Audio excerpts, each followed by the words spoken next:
Welcome to one day exam classes. देखिए railway group D के exam में साइंस का काफ़ी महत्वपूर्ण रोल होता है क्योंकि साइंस के 25 क्वेश्चन आपके एग्जाम में पूछे जाते हैं। इसके पहले आपने रेलवे एनटीपीसी का पेपर दिया होगा तो वहाँ पर साइंस के ज़्यादा क्वेश्चन नहीं पूछे जाते हैं क्योंकि रेलवे एनटीपीसी जो है आपकी वो नॉन टेक्निकल पोस्ट है और रेलवे ग्रुप डी को टेक्निकल माना जाता है, इसलिए सिलेबस में 25 क्वेश्चन रखे गए। तो आज के इस वीडियो में आपको पिछले सालों में रेलवे द्वारा पूछे गए 25 महत्वपूर्ण साइंस के क्वेश्चन कराने जा रहे हैं। ये 25 क्वेश्चन ही आपके डिसाइड करेंगे कि आप रेलवे में कितना बेहतर स्कोर करके आएंगे। अगर आपने 25 में 20 प्रश्न भी सही कर लिए हैं तो आपकी साइंस को बेहतर माना जाएगा। इसके पहले भी हमने आपको science special, new science special करके 30-30 प्रश्नों के 30 से 40 वीडियो कराए हैं, उन्हें आप लोग प्ले लिस्ट में जाकर के वहाँ पर से देख सकते हैं। आज का देखिए पहला क्वेश्चन है, जनित्र के संबंध में निम्नलिखित में से कौन सा कथन सत्य है। देखिए जनित्र को डायनेमो कहते हैं या फिर आपके घरों में जो जनरेटर यूज होता है उसे ही जनित्र कहते हैं। तो ये 4 ऑप्शन दिए गए हैं। सबसे पहला आपका प्रयास होना चाहिए, क्या आपको सही लग रहा है इसमें से। इसका सही ऑप्शन होगा पहला वाला ऑप्शन, यह यांत्रिक ऊर्जा को विद्युत ऊर्जा में चेंज करता है। जब आपके घरों की लाइट चली जाती है तो आप जनरेटर को चालू करते हैं ना, तो जनरेटर क्या करता है, विद्युत ऊर्जा को पैदा करता है, तो यांत्रिक ऊर्जा को चेंज करके विद्युत ऊर्जा में बदलता है। अगर आपके एग्जाम में विद्युत मोटर आपसे पूछ ले, विद्युत मोटर, तो विद्युत मोटर जो होती है इसका उल्टा होती है। विद्युत मोटर क्या करती है, विद्युत ऊर्जा को यांत्रिक ऊर्जा में चेंज करती हैं। तो डायनेमो और विद्युत मोटर में आप लोग को कन्फ्यूजन होता है। तो विद्युत मोटर विद्युत ऊर्जा को यांत्रिक ऊर्जा में और जनरेटर जो होता है यांत्रिक ऊर्जा को विद्युत ऊर्जा में चेंज करता है। अगर आपको वीडियो अच्छा लग रहा हो तो वीडियो को लाइक कर दीजिएगा। अगर आप लोग पहली बार चैनल पर आए हो तो नीचे आपको लाल रंग की सब्सक्राइब की बटन दिखेगी, उसे दबाकर लाल से काली कर दीजिएगा। दूसरा क्वेश्चन है, जब ध्वनि हवा के माध्यम से गुजरती है तो हवा के जो कण हैं वो कैसे कंपन करते हैं, ये आपको बताना है। 4 ऑप्शन आपको दिए गए। देखिए सबसे पहले आपको मालूम होना चाहिए कि ध्वनि कैसी तरंग है। देखिए यांत्रिक तरंगें 2 प्रकार की होती हैं, एक अनुप्रस्थ तरंग, दूसरी अनुदैर्ध्य तरंग। तो ध्वनि जो आपकी आती है वो अनुदैर्ध्य तरंगों में आती है। इंग्लिश में बात करें तो लॉन्गिट्यूडिनल वेव्स में ध्वनि तरंगें आती हैं। तो अनुदैर्ध्य तरंग की विशेषता ये होती है कि उसके जो कण होते हैं तरंग की प्रसार की दिशा में ही कंपन करते हैं। ठीक है, तो सही ऑप्शन पहला वाला होगा। अगर हम प्रकाश की बात करेंगे, ध्वनि देखिए अनुदैर्ध्य तरंग में आएगी और प्रकाश हमारी अनुप्रस्थ तरंगों में आती है। तो अनुप्रस्थ तरंग की विशेषता होती है कि जो उसके कण होते हैं तरंग की प्रसार की दिशा के लंबवत कंपन करते हैं। ठीक है, ट्रांसवर्स वेव्स होती हैं अनुप्रस्थ तरंगें और लॉन्गिट्यूडिनल वेव्स होती हैं अनुदैर्ध्य तरंगें। तो सही ऑप्शन कौन सा ऑप्शन होगा, सही ऑप्शन होगा पहला वाला ऑप्शन। अब देखिए लॉन्गिट्यूडिनल वेव्स में संपीड़न और विलयन होते हैं, उसी प्रकार से ट्रांसवर्स वेव्स में अनुप्रस्थ तरंगों में सुरंग और गर्त बनते हैं। ये भी आपको ध्यान में रख के चलना पड़ेगा। तीसरा क्वेश्चन है, निम्नलिखित में से किसे एक तत्व के भार की तुलना में एक मूल विशेषता माना जाता है। जो तत्व है उसकी मूल विशेषता आप किससे देखेंगे, परमाणु द्रव्यमान से देखेंगे, परमाणु त्रिज्या से, एवोगाड्रो नंबर से, या फिर परमाणु क्रमांक से। अगर आपको मोजले की आवर्त सारणी, आधुनिक आवर्त सारणी याद होगी तो मोजले की आधुनिक आवर्त सारणी के अनुसार तत्वों के भौतिक एवं रासायनिक गुण जो होते हैं उसके परमाणु क्रमांक पर निर्भर करते हैं। तो सही ऑप्शन कौन सा ऑप्शन होगा, सही ऑप्शन होगा लास्ट वाला ऑप्शन। तो किसी तत्व के भार की तुलना में मूल विशेषता जो उसकी होती है वो उसका परमाणु क्रमांक डिसाइड करता है, ये आप जानते हैं। सही ऑप्शन चौथा वाला होगा। चौथा क्वेश्चन है, न्यूनतम अधात्री, अधात्री मतलब होता है मैट्रिक्स वाला एक संयोजी ऊतक, इसमें से कौन सा है। ये 4 ऑप्शन आपको दिए गए हैं, रक्त, स्नायु, अस्थि और प्लाज्मा। तो न्यूनतम मैट्रिक्स वाला आपसे पूछा गया है तो सही ऑप्शन होगा स्नायु। स्नायु को इंग्लिश में कहते हैं लिगामेंट्स। लिगामेंट्स का काम क्या होता है, अस्थि को अस्थि से जोड़ना। अस्थि और अस्थि के बीच में स्नायु होता है जिसमें न्यूनतम संख्या में मैट्रिक्स होती हैं। ये लचीला और मजबूत होता है जो अस्थियों को अस्थियों से जोड़ने का काम करता है। तो सही ऑप्शन कौन सा ऑप्शन होगा, सही ऑप्शन होगा दूसरा वाला ऑप्शन। आपके एग्जाम में ये भी पूछा जाता है अस्थि को उपास्थि से कौन जोड़ता है। अस्थि को उपास्थि से जोड़ने वाले को टेंडन कहते हैं या हिंदी में से कहते हैं कंडरा। अस्थि को उपास्थि से जोड़ता है टेंडन और अस्थि को अस्थि से जोड़ता है स्नायु, या फिर अगर इंग्लिश में लिख कर आएगा तो लिगामेंट्स लिखेगा। तो ये भी आपको याद करके चलना है। पांचवा क्वेश्चन है, किसी वस्तु का वेग व्यतीत हुए समय के समानुपाती होता है तो वस्तु का क्या होगा। असमान त्वरण होगा, एक समान त्वरण, एक समान चाल, या फिर असमान चाल। देखिए यहाँ पर आपको दिया गया है जो वेग है समानुपाती है समय के। ठीक है, समय बढ़ रहा है तो वेग भी बढ़ेगा। तो एक्सेलरेशन का फार्मूला क्या होता है, ए बराबर होता है डेल्टा वी बाई टी। अब ये कह रहा है जैसे समय बढ़ेगा तो वेग भी बढ़ेगा एक समानुपात में, ठीक है। अगर समय 1 है तो वेग भी 1 के अनुपात से बढ़ेगा, समय 2 है तो वेग भी 2 के अनुपात से बढ़ेगा, मतलब एक ही अनुपात से बढ़ेंगे, तो ऊपर नीचे डिवाइड हो जाएंगे। इसका मतलब ये हुआ कि एक्सेलरेशन जो हमारा है वो एक समान रहेगा, एक समान त्वरण के लिए ही प्रयोग करेंगे कि समय के साथ वेग जो है उसी अनुपात में बढ़ेगा, तो इसे कहते हैं एक समान त्वरण। अगर हम इसके ग्राफ की बात करेंगे तो कैसे बनेगा, अगर इधर टी रख लें इधर वी रख लें, एक समान त्वरण का ग्राफ इस प्रकार से बनता है। ये भी कभी कभी एग्जाम में पूछ लेता है तो याद करके चलिएगा। छठवां क्वेश्चन है लेंस में नाभिकीय बिंदु या फिर फोकल पॉइंट और दृष्टि केंद्र या फिर ऑप्टिकल सेंटर के बीच की दूरी को क्या कहा जाता है। देखिए लेंस कैसा होता है, इस प्रकार से पारदर्शी होता है, दोनों तरह से आप इसे देख सकते हैं। तो यहाँ पर बीचों बीच में लेंस के ऑप्टिकल सेंटर मतलब कि ओ होता है, जिसे हम लोग दृष्टि केंद्र या फिर ऑप्टिकल सेंटर कहते हैं। अब ऑप्टिकल सेंटर में लेंस में देखिए दो आपकी फोकस दूरियां होती हैं, एक लेफ्ट साइड में होती है एक राइट साइड में होती है, और दो फोकस दूरी के बाद में इधर एक वक्रता त्रिज्या C1 होती है, इधर C2 होती है। तो आपसे देखिए पूछा क्या जा रहा है, फोकल पॉइंट मतलब F1 आपको दिया गया है, F1 मान लीजिए या F2 मान लीजिए, फोकल पॉइंट और दृष्टि केंद्र या फिर ऑप्टिकल सेंटर मतलब O। तो O से F1 के बीच की दूरी या O से F2 के बीच की दूरी को क्या कहा जाता है, तो इसे कहा जाता है फोकस लेंथ, फोकस दूरी या फिर नाभिकीय लंबाई। तो सही ऑप्शन कौन सा ऑप्शन होगा, सही ऑप्शन होगा तीसरा वाला ऑप्शन। समझ गए आप। सातवां क्वेश्चन है इसमें से क्या एक नर प्रजनन अवयव नहीं है। ये चार ऑप्शन आपको दिए गए, देख करके ही आपको सही करना है कि नर प्रजनन तंत्र का अवयव इसमें से कौन सा नहीं है। अंडकोश की थैली होती है, प्रोस्टेट ग्रंथि भी होती है, वृषण भी होता है। तो गर्भाशय ग्रीवा जो है वो नर का नहीं है, मादा का है। तो सही ऑप्शन कौन सा ऑप्शन होगा, सही ऑप्शन होगा दूसरा वाला ऑप्शन। आठवां क्वेश्चन है पृथ्वी वस्तुओं को अपनी ओर आकर्षित करती है, यह किसके कारण होता है। ये क्वेश्चन सरल है और आपके एग्जाम में बार बार पूछा जाता है, तो डायरेक्ट आपको डेफिनेशन भी याद करके चलनी है। पृथ्वी वस्तुओं को अपनी ओर आकर्षित करती है तो उसके इस गुण को क्या कहा जाता है, उसके इस बल को क्या कहा जाता है, गुरुत्वाकर्षण बल कहा जाता है। इसका फार्मूला भी आपके एग्जाम में पूछ लेता है, F बराबर G m1 m2 अपान r स्क्वायर। ये फार्मूला देखिए होता है, इसको भी याद करके चलिएगा। गुरुत्वाकर्षण बल जो होता है G m1 m2 अपान r स्क्वायर, ये इसका फार्मूला होता है। नौवां क्वेश्चन है मीथेन, एथेन और ब्यूटेन के आणविक सूत्र आपको दिए गए हैं CH4 C2H6 C4H10। तो इनके क्रमशः आपको प्रयोग सिद्ध या फिर एम्पेरिकल फार्मूला बताना है।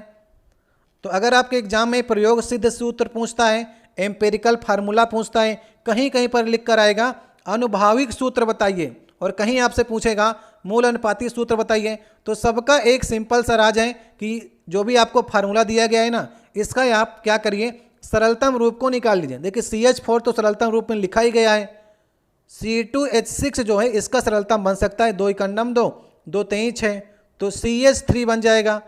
तो C2H6 का CH3 बन गया, और C4H10 की बात करेंगे तो ये 2 से डिवाइड होगा, 2 दूनी 4 2 पंचे 10, तो ये बन जाएगा C2H5।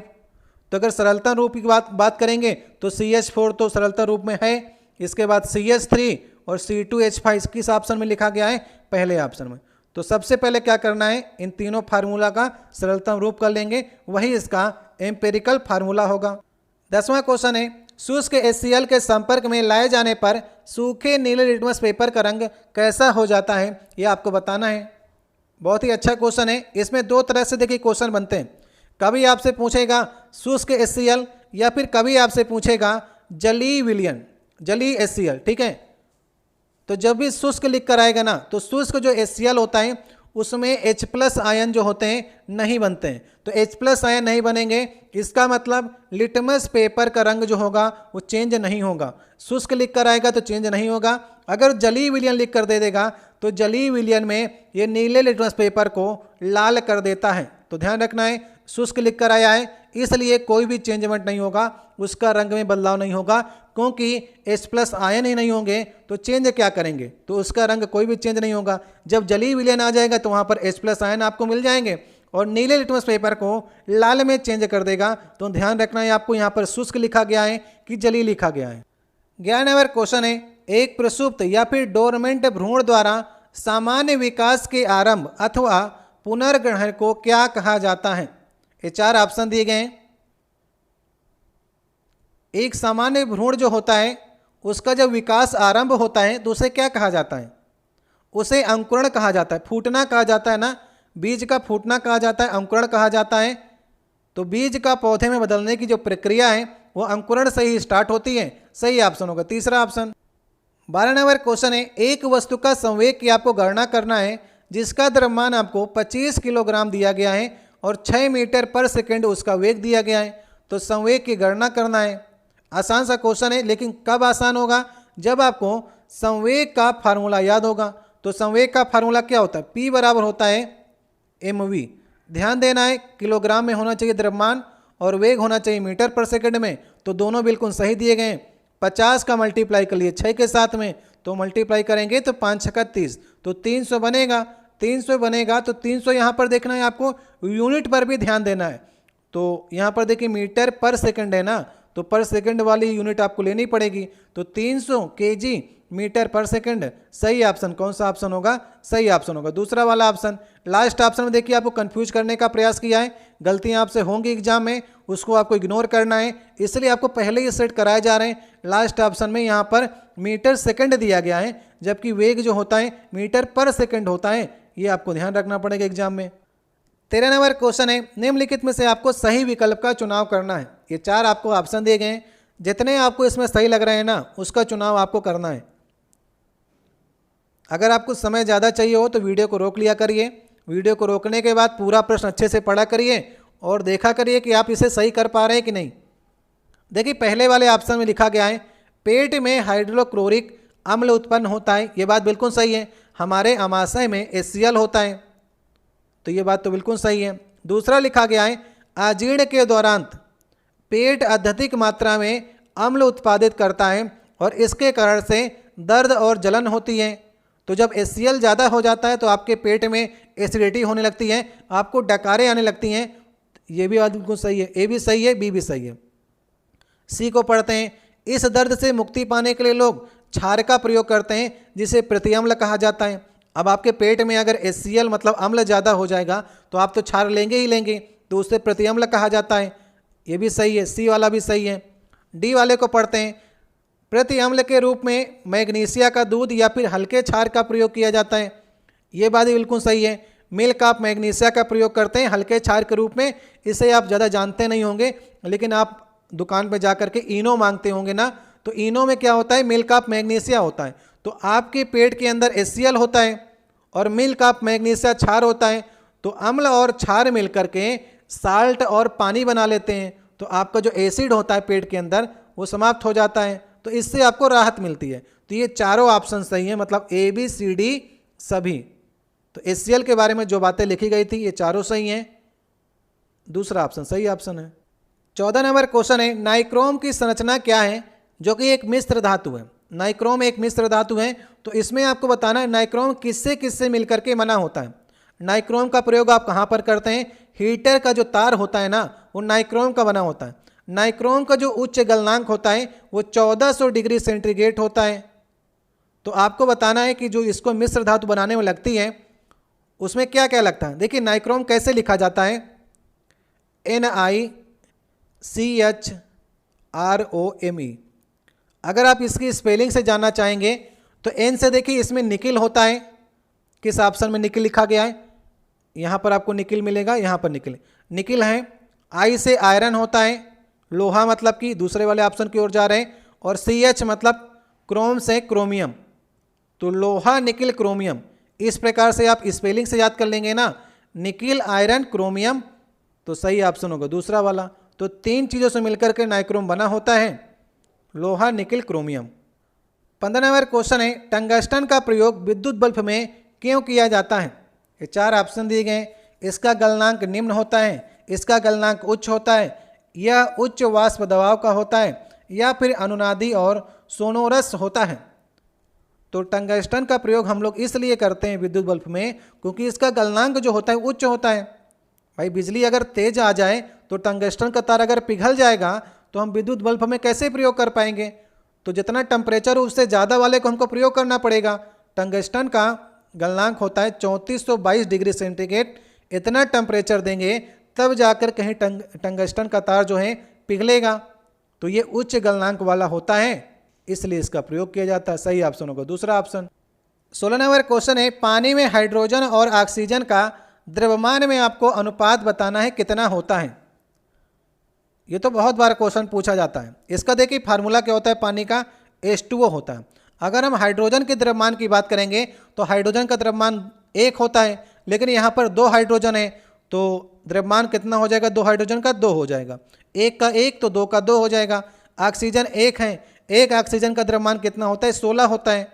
2:16, इसे डिवाइड कर लेंगे तो 1:8 बनेगा। तो सही ऑप्शन कौन सा होगा, सही ऑप्शन होगा दूसरा वाला ऑप्शन। ठीक है, ध्यान रखिएगा अगर आपसे ऑक्सीजन और हाइड्रोजन का अनुपात पूछेगा ना तो ये भी ध्यान रखिएगा कैसे आपसे पूछा है। कभी कभी एग्जाम में उल्टा पूछ लेता है ऑक्सीजन और हाइड्रोजन का, तो वहाँ पर आपको 8:1 सही करना पड़ेगा। ये रेलवे थोड़ा चालाकी करता है, ये आपको प्रश्न अच्छे से पढ़ के चलना होगा क्योंकि दोनों ऑप्शन यहाँ पर दिए गए हैं। लास्ट ऑप्शन में 8:1 भी दिया गया है, तो एक बार चेक कर लीजिएगा हाइड्रोजन ऑक्सीजन पूछा गया कि ऑक्सीजन हाइड्रोजन पूछा गया है। 17 नंबर क्वेश्चन है, ये 4 आपको देखिए तत्व दिए गए हैं, जिनान, रेडियम, फ्लोरीन और स्कैंडियम। इसमें बाह्यतम कक्षा पूरी तरह से किसकी भरी होती है। ये 4 ऑप्शन आपको दिए गए हैं। देखिए बाह्यतम कक्षा किसकी पूरी भरी होगी, जो नोबल गैस होगा। अब नोबल गैसों में देखिए 4 ऑप्शन में से आपको नोबल गैस कौन सी लग रही है। नोबल गैस में देखिए हीलियम आता है, नियान आता है, आर्गन आता है, क्रिप्टान आता है, जिनान आता है, रेडान आता है। तो यहाँ पर जिनान आपको मिल रहा है तो सही ऑप्शन कर दीजिए क्योंकि इसकी बाह्यतम कक्षा भरी हो गई, तभी तो ये निष्क्रिय गैस होगा, अक्रिय गैस होगा, नोबल गैस होगा ना। तो सही ऑप्शन होगा पहला वाला ऑप्शन। 18 नंबर क्वेश्चन है, देखिए प्राकृतिक क्लोरीन के 2 समस्थानिक होते हैं, एक क्लोरीन 1735, एक क्लोरीन 1737। तो 1735 वाले का 75% वायुमंडल में होता है और 1737 वाले का 25% होता है। तो क्लोरीन का औसत परमाणु द्रव्यमान आपको बताना है। तो जब भी आपसे औसत परमाणु द्रव्यमान पूछे तो इसके लिए सबसे पहले क्या करिए, पहले वाले का, यहाँ पर देखिए पहले वाले में इसका द्रव्यमान 35 है, पहले वाले क्लोरीन का, इसका 75% ले रहा है मतलब कि 3/4, 75% मतलब 3/4, और दूसरे वाले में 37 इसका द्रव्यमान है और इसका 25% मतलब कि 1/4। अब इन दोनों को जोड़ लेंगे वही इसका औसत परमाणु द्रव्यमान होगा। 35 तियाँ 105 और प्लस 37/4, और इसको जोड़ेंगे 142/4 बनेगा। 142/4 मतलब कि 35.5। ठीक है, तो सही ऑप्शन कौन सा ऑप्शन होगा, सही ऑप्शन होगा लास्ट वाला ऑप्शन। तो आपको ये याद करके भी चलना है कि क्लोरीन का परमाणु द्रव्यमान कितना होता है, 35.5 होता है। तो इसी प्रकार से आपको सारे प्रश्नों में जब भी कहीं परसेंटेज दे देगा ना तो इसी प्रकार से आपको सबको जोड़ लेना है, वही इसका उत्तर होगा। 19 नंबर क्वेश्चन है, यहाँ पर आपको 4 ऑप्शन दिए गए, किसकी कोशिकाएं कोने पर अनियमित रूप से मोटी होती हैं। पिछले साल रेलवे ग्रुप डी में इससे काफ़ी क्वेश्चन बने, पेरेनकाइमा, कोलेनकाइमा, सकरेनकाइमा से। देखिए सरल ऊतक 3 प्रकार के होते हैं, पेरेनकाइमा, कोलेनकाइमा, सकरेनकाइमा।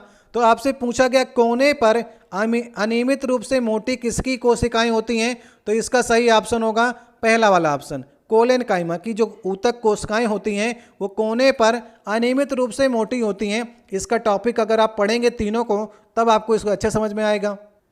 20 नंबर क्वेश्चन है, पौधे भविष्य के लिए खाद्य को बीज के किसमें संग्रहित करते हैं। ये 4 ऑप्शन आपको दिए गए हैं।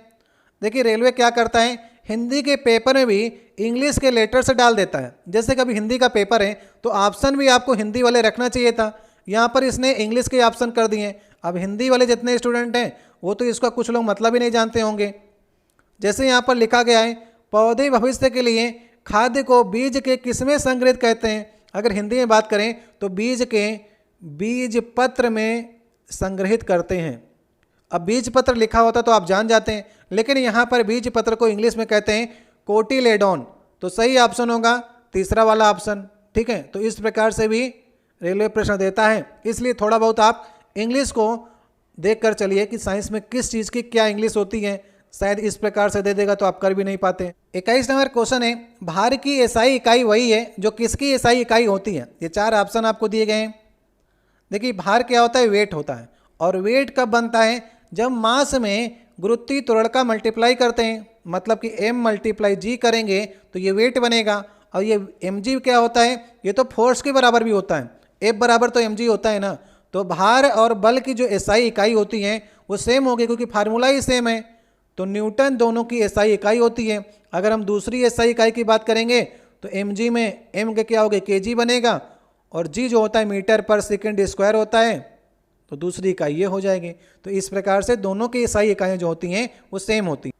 22 नंबर क्वेश्चन है, निम्नलिखित में से कौन सा मैग्नीज के बारे में सही नहीं है। ये 4 चीज़ें आपको दी गई हैं और बताना है मैग्नीज के बारे में क्या सही नहीं है। इसका उपयोग इलेक्ट्रिक लोहा, टोस्टर्स इत्यादि के हीटिंग तत्वों में किया जाता है। ये तो बात बिल्कुल सही है। तो सही नहीं है वो आपको बतानी है। मैग्नीज एक विद्युत धनात्मक तत्व है, ये भी बिल्कुल सही है। ये आसानी से ऑक्सीकरण नहीं होता है, ये भी सही है। तो ये दूसरे ऑप्शन में लिखा गया है, तापमान उच्च स्तर पर अपने प्रतिरोध को प्रभावित करता है। ये तापमान के उच्च स्तर पर अपने प्रतिरोध को प्रभावित नहीं करता है। सही ऑप्शन होगा दूसरा वाला ऑप्शन। ये बात जो दूसरे वाले ऑप्शन में लिखी गई है ये बात बिल्कुल गलत लिखी गई है। तो सही कौन सा नहीं है, सही ऑप्शन होगा दूसरा वाला। 23 नंबर क्वेश्चन है, जब 100 न्यूटन का एक बल 50 kg द्रव्यमान की एक वस्तु पर लगाया जाता है तो उत्पन्न होने वाले त्वरण की आपको गणना करनी है। कैसे करेंगे, आसान सा फार्मूला लगेगा। अगर समझ गए हो तुरंत आंसर निकालने का प्रयास करिए। थोड़ा से ऑप्शन में आपको यहाँ पर देखिए कंफ्यूज करने का प्रयास किया है, ठीक है, फिर भी आप लोग सही कर ले जाएंगे। अगर आपने हमसे साइंस से पढ़ी है तो आप इसका फार्मूला तुरंत लगा लेंगे। यहाँ पर देखिए आपको फोर्स दिया गया है और मास दिया गया है और एक्सेलरेशन आपको निकालना है। देखिए गति जब सरल रेखा में होती है तो F बराबर ma लगाते हैं वहाँ पर, जब ऊपर से नीचे या फिर नीचे से ऊपर होती है तो F बराबर वहाँ पर mg लगाते हैं, ठीक है। यहाँ पर त्वरण होता है, यहाँ पर गुरुत्वीय त्वरण होता है। तो अब यहाँ पर देखिए त्वरण की गणना करनी है तो F बराबर ma लगा दीजिए। यहाँ पर F आपको दिया गया है 100 न्यूटन का, मास आपको दिया गया 50 kg का, एक्सेलरेशन आपको निकालना है। तो एक्सेलरेशन निकालना है तो 50 को नीचे भेज दीजिए, A बराबर आ जाएगा 2 किस में आएगा, मीटर/सेकंड² में आएगा। तो ये पहले ऑप्शन में रखा गया है। तो यही आपसे थोड़ा से गलती कराने का प्रयास किया है कि यूनिट में आप कहीं पर गलती कर दीजिए और रेलवे आपका नंबर काट ले। तो सतर्क होकर चलना है, जैसा आपको फार्मूला दिया गया है वैसा ही चेंज करके इसका उत्तर आपको देना है, यूनिट भी सही करनी है आपको। 24 नंबर क्वेश्चन है, आधुनिक आवर्त सारणी के साथ किसका नाम जुड़ा है, ये आपको कमेंट बॉक्स में बताना है। देखिए 2 क्वेश्चन इससे बनते हैं। एक आपसे पूछेगा जो सबसे पहली हमारी आवर्त सारणी थी व्यवस्थित ढंग से बनाने वाली वो किसने बनाई थी, तो वहाँ पर तो आपको मेंडलीव को सही करना है। लेकिन जब आपसे आधुनिक यहाँ पर लिख देगा ना तो आपको मोजले को सही करना, ये बात आपको ध्यान रखनी है। अगर प्राथमिक पूछेगा तो मेंडलीव, और मेंडलीव की जो आवर्त सारणी थी वो परमाणु द्रव्यमान के आधार पर थी, और जो मोजले की आवर्त सारणी थी वो परमाणु क्रमांक के आधार पर थी। ये इससे 2-3 क्वेश्चन बनते हैं। अब की बार रेलवे NTPC में पूछा गया जो हमारी आधुनिक आवर्त सारणी है उसमें अभी तक तत्वों की संख्या कितनी है, तो अभी तक आधुनिक आवर्त सारणी में तत्वों की संख्या जो है वो 118 है। ये आपके NTPC 2 पेपर में पूछा गया था, हमने कराया भी है आपको। तो इसका चौथा ऑप्शन होगा आधुनिक आवर्त सारणी मोजले के अनुसार है।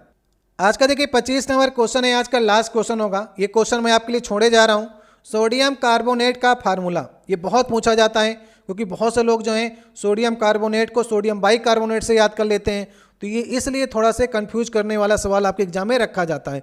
और देख सकते हैं कहीं पर इसने 2 रख दिया है, कहीं पर 3 रख दिया है। अगर आपको फार्मूला ढंग से याद नहीं होगा तो आप इसे सही नहीं कर सकते हैं। तो सोडियम कार्बोनेट को कहा जाता है धावन सोडा, और सोडियम बाइकार्बोनेट कहा जाता है खाने वाला सोडा। तो ये आपसे धावन सोडा का फार्मूला पूछा है, धोने वाला सोडा का फार्मूला पूछा है। ये 4 ऑप्शन दिए गए। कमेंट बॉक्स में आप लिखने का प्रयास करिएगा आपने इन 25 प्रश्नों में कितने प्रश्न सही करने के प्रयास किए हैं, बताने का प्रयास कीजिएगा। अगर आप 20 तक पहुंच रहे हैं तो आपकी साइंस अच्छी है। बहुत से लोग ऐसे हैं जो 25 से 25 सही कर सकते हैं, तो वो लोग बता सकते हैं अपना ही सोच। किसी प्रश्न में डाउट होता है आप कमेंट बॉक्स में कह सकते हैं, ठीक है। आप लोग कमेंट बॉक्स में इसका उत्तर दीजिएगा। और टंगस्टन का आप लोग प्रतीक चिन्ह बताने का प्रयास कीजिएगा। टंगस्टन का प्रतीक चिन्ह क्या होता है, आपके एग्जाम में कई बार पूछा गया है। ये 2 क्वेश्चन आपके लिए छोड़े जा रहा हूँ। अगर आप लोग इस सीरीज को लगातार चलना चाहते हैं तो वीडियो को लाइक करिएगा, चैनल को सब्सक्राइब कर दिएगा और शेयर करने का प्रयास करिएगा। इसकी PDF मैं आपको टेलीग्राम चैनल पर दे दूंगा। टेलीग्राम का लिंक आपको दोनों चैनल का डिस्क्रिप्शन में मिल जाएगा। मिलते हैं नेक्स्ट वीडियो में। बहुत बहुत धन्यवाद।